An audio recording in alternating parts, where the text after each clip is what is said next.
My name is Theodore Johnson. I'm more of an impatient person, and I like to eat my food quickly, and I like burgers and sandwiches which I can just stuff in. Especially, I've always been a fan of BLT sandwich. That day happened to be a day off for the surgical clinic I run. I'd spent the late morning at my favorite spot, a diner near the station known for its chicken dishes, having a drink and getting into a good mood. For a finishing touch, I had a chicken and egg sandwich that served as both my breakfast and lunch. My clinic is located in a regional city with a population of just under 100,000. Near the station, there is a decent amount of commercial facilities. In the middle of the shopping street extending from the station, there's the diner, and a few doors down, my clinic. If you go through the shopping street, residential areas flank both sides, and straight ahead leads to a low-lying mountain dotted with farms. My family home is also located on that mountain, and used to produce specialty summer oranges. My parents are both gone.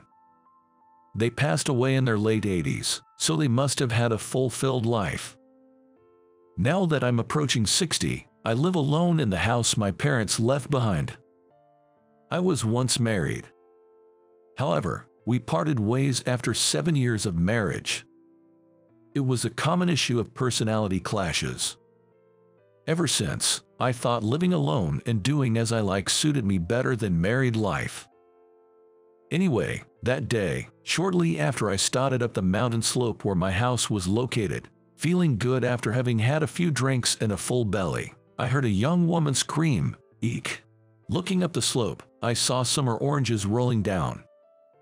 I picked up one with my left hand, stopped the next one with my right foot, and another with my left foot. The fourth one rolled between my legs.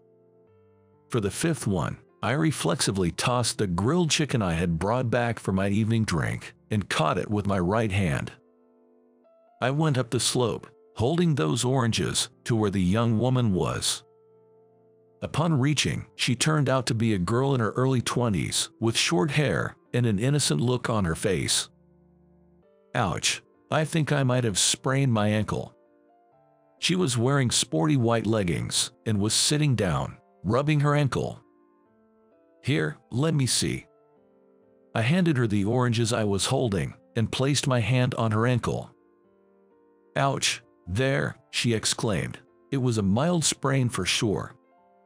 Still, I couldn't just leave her there. So, I gave her a shoulder to lean on and walked her down the slope and took her to my clinic. I put a patch on her, tightly wrapped her ankle in a bandage, and gave her some first aid. "Come back tomorrow. I'll examine you properly then." It was my day off, and I had a few drinks in me. I'm sure it wasn't anything serious, but I told the girl to come back tomorrow. It's all my mom's fault. When you're talking to others, call her mother, not my mom, ok? "Yes, sir." She stuck out her tongue cheekily after she replied. That day, she'd been sent by her mom to the unmanned fruit stand at the top of the hill to buy some summer oranges. As she was coming down the hill with the oranges in a paper bag she brought, the handle of the bag suddenly broke and the oranges rolled out. It's my mom, my mom keeps reusing department store bags because she wants to be eco-friendly. The handle must have been about to break off.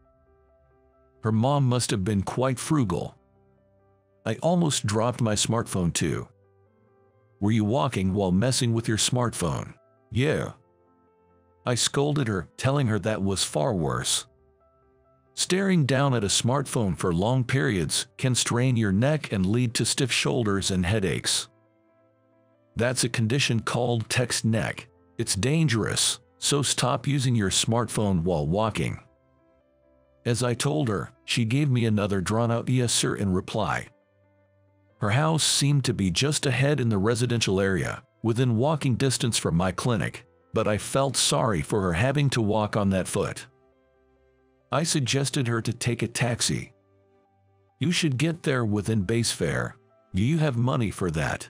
"I'm fine, I have it." Nodding, I gave her a crutch.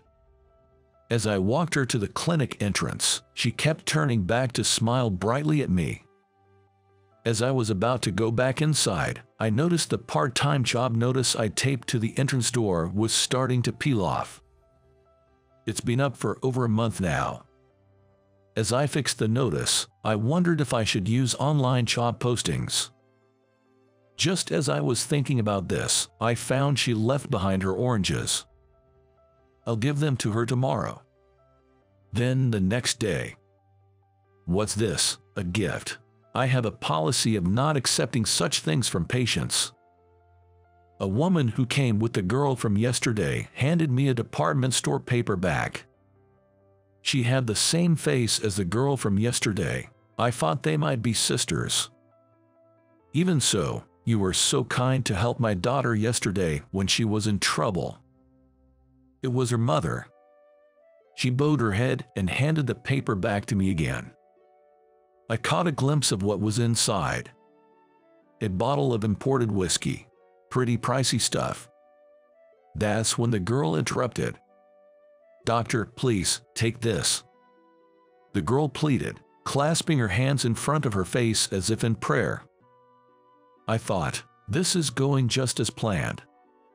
Then, clearing my throat, I feigned annoyance as I accepted the paper bag containing a bottle of whiskey. Whiskey, it's been a while. One more thing to look forward to tonight. The mother, even as I was about to start examining the girl, remained rooted to the spot. I told her to wait in the waiting room. "This isn't kindergarten. You don't need to babysit." "Yes, you're right. I am in the way, aren't I?" Her acknowledgement that she was in the way gave me pause, but I handed her the forgotten summer orange, and she took it to the waiting room. The X-rays confirmed that there was nothing wrong with the girl's leg. It would surely be fully healed in 2 or 3 days. Within 10 minutes of the treatment ending, the mother and daughter returned. "Doctor, we wanted to talk to you about the part-time job notice you posted out front." The mother, her demeanor now entirely different, spoke briskly, her eyes shining as she looked at me. "Would you be able to do it?" As I spoke, I couldn't help staring at the mother's face, still convinced they must be sisters. "No, my daughter. Would she be suitable for the job?" "Her. This one here." Beside her mother, the girl stuck out her tongue and gave a little bow. "Listen, if that's the case, you should speak for yourself. You're not a child anymore." I scolded the girl, warning the mother not to spoil her too much. That said, I did need a part-time worker. It's reception work, but it's not that difficult once you get used to it.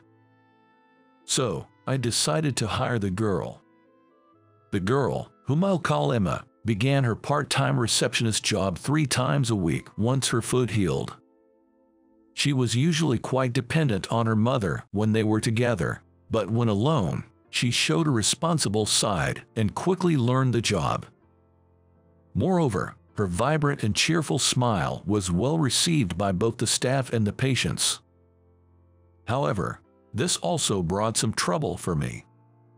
Doctor, let's walk together there." Emma would always wait for my work to finish, and as soon as I left the clinic, she would dart over, crossed her arm with mine.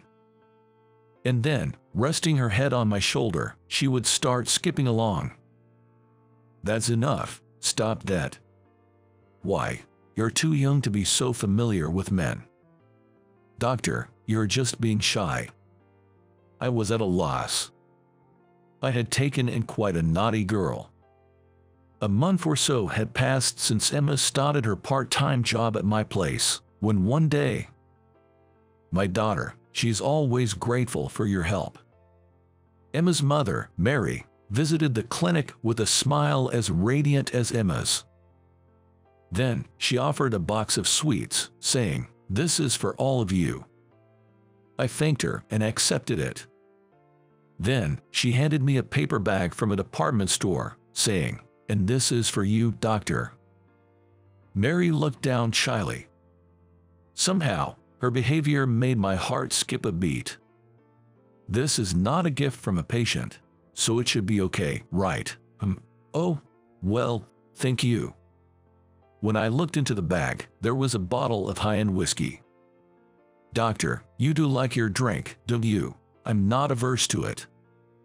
But the last time I brought you one, you looked somewhat grim, yet the corners of your lips were raised. You looked quite pleased. Mary stuck out her tongue playfully. Even her gesture resembled her daughter, Emma. On my next day off, I had a drink at my usual diner, and for my final meal, I ordered favorite grilled chicken. Oh, wait a second. I hastily withdrew my order. I'm not in the mood for a chicken today. I told the owner of the diner so.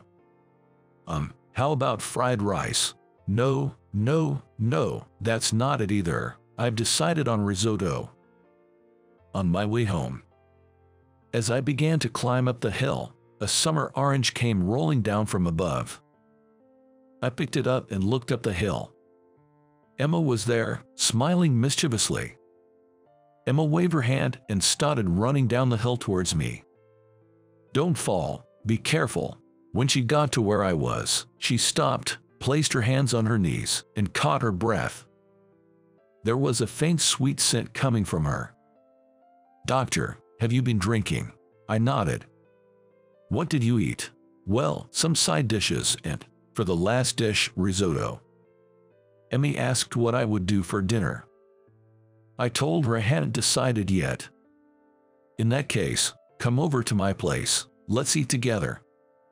Without waiting for my response, Emma took out her phone and called her mother, Mary. It's settled, doctor. My mom also wants to treat you to dinner. Call her mother, not my mom. There was still some time left until dinner. I decided to part ways with Emma and headed home. We agreed to meet in front of the clinic at 5 p.m. When I arrived at the clinic at 5, Emma was already there, passing the time on her smartphone, waiting for me. You should limit your time on that smartphone. Emma shrugged and stuck her tongue out at me cheekily. As we began walking towards her house, she, as usual, looped her arm through mine. I had given up on any futile resistance. Is your father around? She replied plainly that she doesn't have father. My mom, she's a single mother, so my father was never in the picture. I regretted asking, sensing I might have asked something I shouldn't have. My mother works the cash register at a large supermarket across the train station. Emma continued, chest swelling with pride. She boasted about how her mother, Mary, was faster and more accurate at the register than any other employee. Not only that, she treated every product with the utmost care. There was no doubt that for Emma, Mary was a mother to be proud of. The place where Emma and Mary lived was an old two-bedroom apartment that had seen many years pass by. I hope it's okay to drop by so suddenly tonight, I began. Oh no, it's our pleasure. After all, it was Emma who insisted on bringing you over, wasn't it? As Mary and I exchanged greetings at the entrance, Emma pushed me from behind into the house. On the modest-sized dining table, there was an array of dishes that Mary had apparently prepared for dinner. Beef and potato stew, Cobb salad, rib steak, and grilled salmon. The food was simple, but it had that classic, comforting taste of home. As Emma guided me to my seat at the table, Mary brought out a can of beer from the refrigerator. Oh dear, it's still lukewarm, isn't it? Emma jumped in. That's what I told you to pick some up from the convenience store on the way here. But buying it from the supermarket where I work is cheaper since I get a staff discount. Soon enough, a playful argument broke out between mother and daughter. For some reason, I ended up playing the mediator. All right, let's settle down. Whether it's cold or lukewarm, beer is still beer. It's perfectly fine. And so, Emma, Mary, and I shared a meal around the dining table. I don't think we've ever had dinner with a man at home like this, have we? Emma mused. But dear, we've had dinner with Tom before, remember? Mary reminded her. That was when we were kids. He was just a boy, not a man. She then turned to me and explained that Tom was just an old childhood friend from kindergarten. "Excuse me, I need to use the restroom." "Emma, you don't need to announce that." Mary reprimanded her hastily and then turned to me, bowed her head. Emma stuck her tongue out at me before scampering off to the restroom. Mary took a sip of her beer, which she claimed she rarely drank, her cheeks turning a shade of pink. "You know, the day you helped Emma, she twisted her ankle, and you scolded her. She told me all about it." I'm sorry about that." "No, it's okay." She seemed quite happy about it. "Happy about being scolded by me?" "Yes." Mary spoke to me. She's been raising her daughter, Emma, as a single mother, working hard to prevent anyone from blaming her lack of a father. She said Emma turned out to be such a good, obedient girl. But still, just being a mother, I feel like I can't scold her properly. At that moment, Emma returned from the bathroom. Emma, with a carefree air, hugged me from behind. "Hey, did you wash your hands properly?" At 10:30 in the evening. I left, seen off by Mary and Emma. As I was climbing up the hill towards my house, I started to think. Usually, on my days off, I only thought about going to bed early to prepare for the next day. But that night, the one I spent with Mary and Emma, it felt like a waste to just go to bed. Maybe I should take a walk around before heading home. So, I changed direction and strolled around the night streets, gazing at the blue moon. And I thought. I had once failed at marriage and thought I'd stay single for life. That was me. The next day, on my way home from work, I went to the supermarket where Mary works, which is located on the other side of the station. I found Mary working briskly and got drawn to her checkout line.